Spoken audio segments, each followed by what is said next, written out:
He was a rock and roll great who made Austin his home. Music fans all over the world today are mourning the death of Ian McLagan. He died today from complications from a stroke suffered at his home near Austin. The tributes are pouring in, including this story on Rolling Stone's website. And tonight we look at the impact McLagan had both worldwide and here in Austin. I can't hear what you're saying. Ian McLagan swung onto London's music scene in the swinging 60s. All this represented a cultural awakening. A founding member of the Small Faces, he stayed on after frontman Steve Marriott left the group. Once Rod Stewart and Ronnie Wood joined in, they became simply the Faces. Ears of a clown. Here's Ronnie falling asleep. I've never seen this picture, but I remember all the clothes very clearly.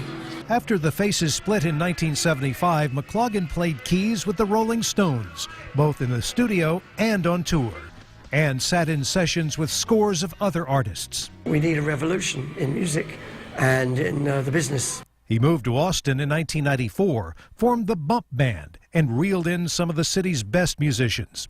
Tragedy struck in 2006 when McLagan's wife, Kim, a well-known British model, was killed in a car crash in eastern Travis County. Mourners filled Zilker Park for her memorial.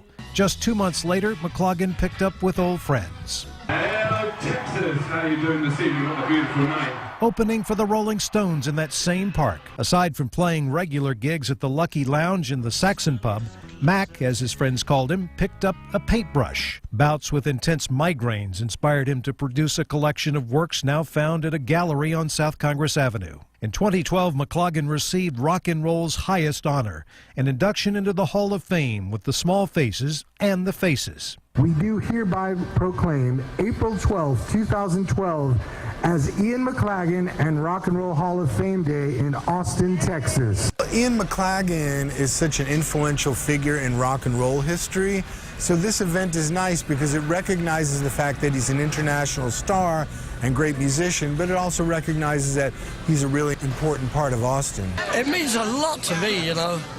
That's what Austin is, you know. It's all about friendship, good people. He's a real mentor, someone that many of the musicians definitely look up to and learn an awful lot from. But anytime you say go,